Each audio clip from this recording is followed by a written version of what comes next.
안녕하십니까. 신의근의 국방TV 시큐리티 뉴스입니다. 오늘도 세 가지 소식 알려드리겠는데요.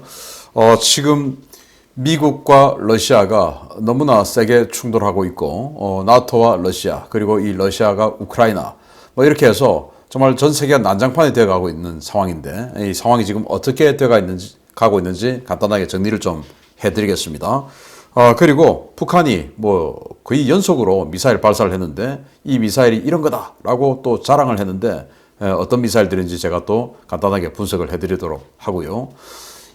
우리 이 법치국가인 대한민국에서 이 법을 결정하는 최고 위치에 있는 헌법재판소가 어떻게 이런 사람들이 이런 판결을 내릴 수가 있을까?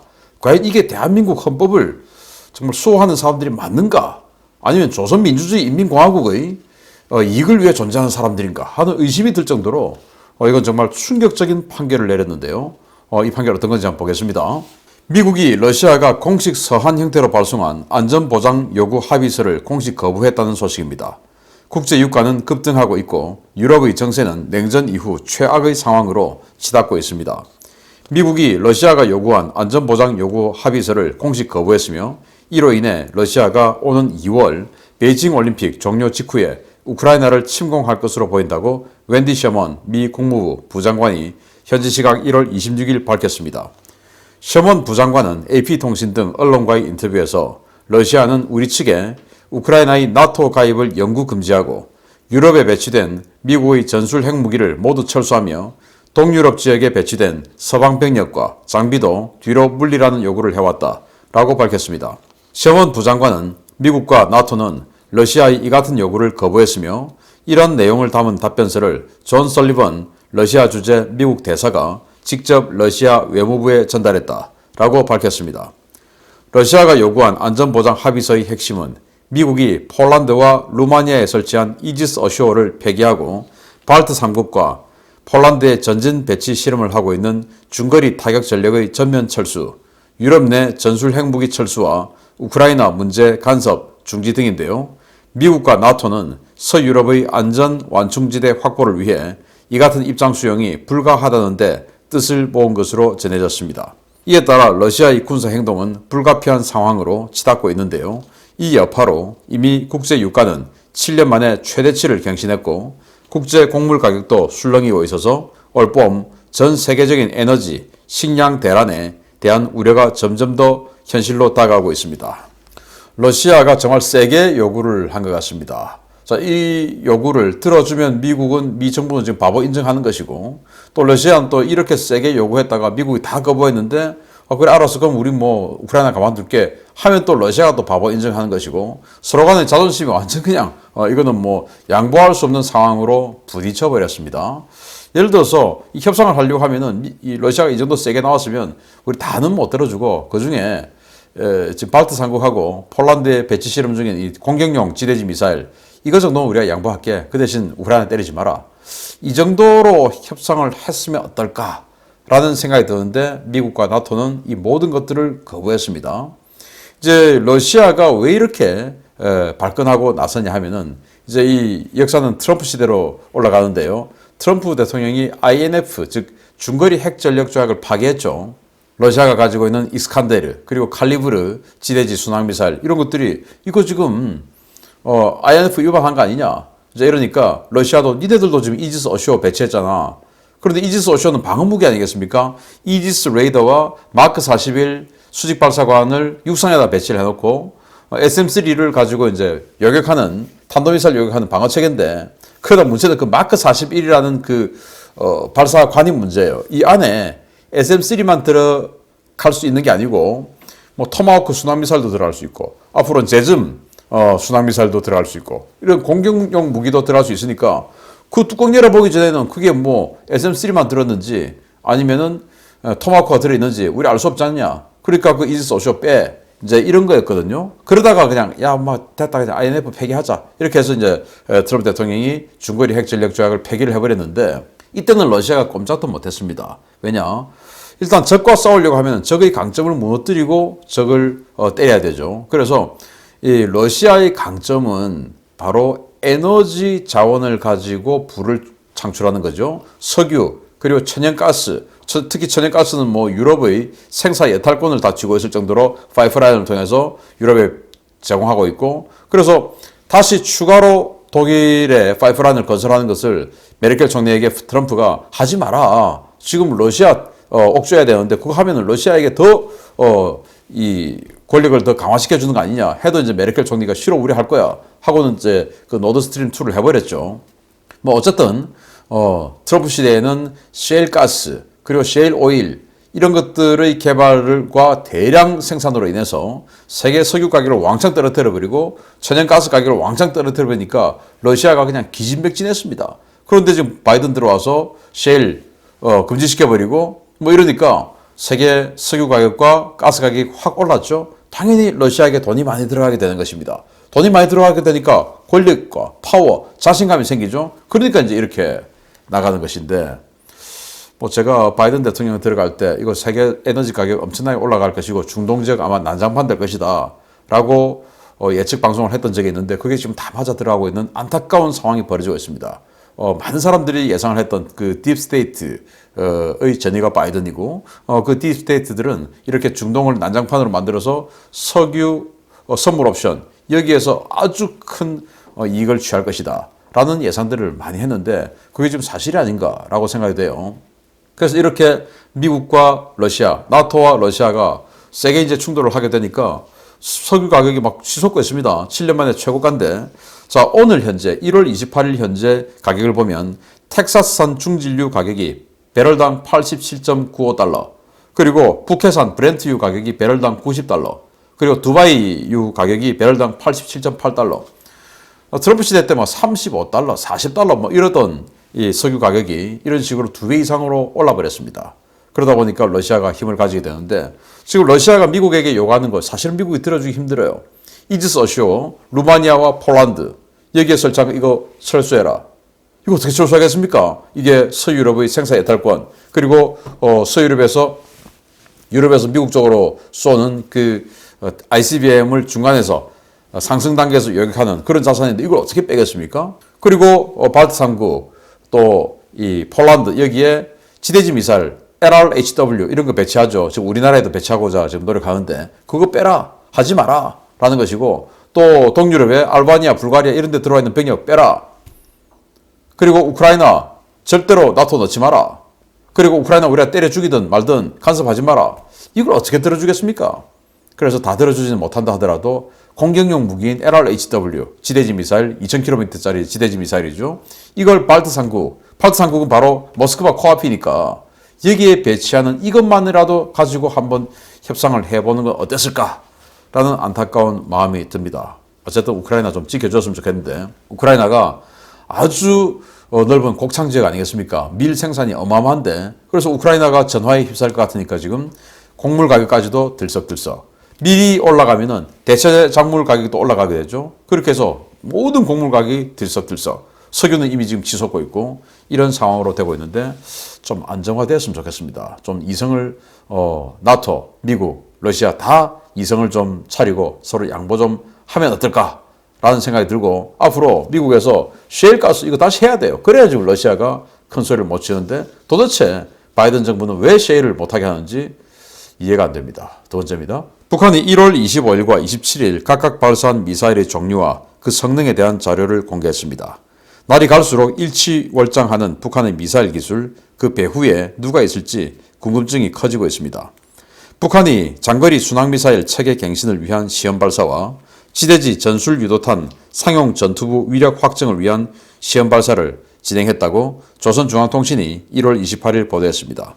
북한은 25일 발사된 두 발의 신형 장거리 미사일이 2시간 35분 17초 동안 지형 추적 비행을 거쳐 동해상의 알섬에 설정된 가상 표적을 정확하게 타격했으며 비행 거리는 1800km에 달한다고 밝혔습니다. 북한은 또 27일 발사된 미사일은 북한판 익스칸데르인 KN-23이었으며 신형 탄두의 성능 검증을 위한 사격이었다고 밝혔는데요. 조선중앙통신이 공개한 사진 속 이 신형 탄두는 충격 신관에 의한 일반 탄두가 아닌 에어버스트, 즉 공중 폭발 파편 비산 형태로 피해 범위를 극대화하는 신형 탄두로 확인되었습니다. 문제는 기존에 북한에는 없던 이 미사일 기술들이 도대체 어디서 나왔냐 하는 것인데요. 1800km의 최대 사거리와 지형 추적 비행 기술은 우리나라의 현무 3C 기술과 유사하고 에어버스트 탄두는 에이테킴스와 유사한데요. 북한이 이런 유형의 무기 체계를 만들어낸 것은 이번이 처음이어서 그 기술적 배경에 의문이 제기되고 있습니다. 북한은 이번 발사를 통해 다양한 고도와 속도를 가진 여러 발사체를 통한 동시 다발 공격, 하이브리드 화력전 능력을 다시 한번 보여주었는데요. 무서운 속도로 발전하고 있는 북한 미사일 위협을 막기 위해서 이 정부는 지난 5년간 도대체 무엇을 했는지 모르겠습니다. 이 정부가 무엇을 했겠습니까? 북한 시간 벌어주기 위해서 노력했죠. 미사일 쐈는데도 불상이다. 끝까지 불상이다. 끝까지 미상이다. 라고 우기면서 유엔 안보리 위반이 아니다. 라고 하기 위해서 노력을 했던 그거밖에 없죠. 정말 가증스러운 자들이 아닌가라고 생각이 되고 이 미사일 보십시오. 이게 북한판 에이테킴스 KN-23이라고 하는데 이것도 새로 선보였고 또 25일 날 쐈던 순항미사일입니다. 뭐 솟구치고 있는 거 중국제 드론으로 찍은 것 같은데요. 여기 보시면 에어 인테이크, 공기 흡입구가 보이죠. 에어 인테이크. 이거 뭐 전형적인 터보 팬 엔진이 아닌가라고 생각이 되고 앞으로 지금 이제 발사 직후기 때문에 이 날개가 펴지기 전이거든요. 여기서 이제 날개가 펴질 겁니다. 그리고 사거리를 연장하기 위해서 뒤에다가 지금 부스터를 장착한 것으로 보이고요. 로켓 부스터가 따로 장착이 되어 있는 것 같고 아무튼 이렇게 해서 1800km나 지형 추적, 초근접 지형 추적 비행을 했다. 우리 군이 제대로 파악을 못한 것이거든요. 우리 군의 레이더에 안 보인 것이죠. 그리고 이제 알섬이 이렇게 정확하게 타격하는 모습 보여줬고 이런 기술들 어디서 났을까? 또 KN-23 쏩니다. 그리고는 하늘에서 터져가지고 이렇게 파편을 쏟아붓는 것이죠. 바로 스틸레인, 강철비 영화 보셨죠? 강철비 영화. 우리 한국의 에이테킴스 에메랄레스에 들어가 있는 에이테킴스 그거로 쏘면은 이 파편이 쪼개져 가지고 완전히 그냥 수류탄 하나의 정도의 위력이 자탄이 수백 발이 쏟아지는 그래서 축구장 4개 면적, 2개 면적 초토화시키는 이런 건데 이거 가지고 아마 우리 통신기지 또는 우리 7군단 뭐 만약에 전쟁이 되면은 11사단, 8사단, 수기사 이런 기동부대 7군단이죠. 7군단이 집결지가 있을 겁니다. 그 집결지 상공에다 쏴가지고 에어버스트로 해가지고 상부 장갑을 뚫어서 7군단을 그냥 전멸시키는 이런 작업을 하기 위해서 이런 탄두를 만들었지 않을까라고 생각이 되거든요. 야, 그럼 앞으로 7군단 집결도 못하고 따로따로 움직여야 되는 거 아닌가 싶기도 하고요. 아무튼 도대체 이런 기술이 갑자기 어디서 났을까? 그래서 제가 지금 최근에 쏘고 있는 북한의 미사일들 보면 기술이 불과 몇 년 만에 거의 퀀텀 점프했어요. 그래서 북한의 미사일이 퀀텀 점프하는 이런 얼마나 발전했냐, before, after를 분석을 해드리고 도대체 이 기술이 어디서 들어갔을까라는 것을 타당한 자료를 가지고 예측 분석을 해드리겠는데요. 여러분께 보여드리겠습니다. 정말 수상한 점이 한두 가지가 아닙니다. 정부 정신 차려야 됩니다. 세 번째입니다. 국가안보에 중대한 영향을 미치는 비밀 정보들이 다뤄지는 국회 정보위원회 회의를 비공개로 진행하는 것은 위헌이라는 황당한 판단이 나왔습니다. 국민의 알 권리를 우선시해야 한다는 논리인데 이제 국가기밀들이 만천하에 나돌게 생겼습니다. 헌법재판소가 국회 정보위원회 회의를 원칙적으로 비공개하도록 한 국회법 조항은 위헌이라는 판단을 내려 논란이 되고 있습니다. 헌재는 시민단체 국정원 감시 네트워크가 국회 정보위 회의 내용을 비공개로 다루도록 한 국회법 제54조 2 1항 본문에 관해 낸 헌법 소원 심판 사건에서 재판관 7대2의 의견으로 헌법 불합치 결정을 내렸다고 1월 27일 밝혔습니다.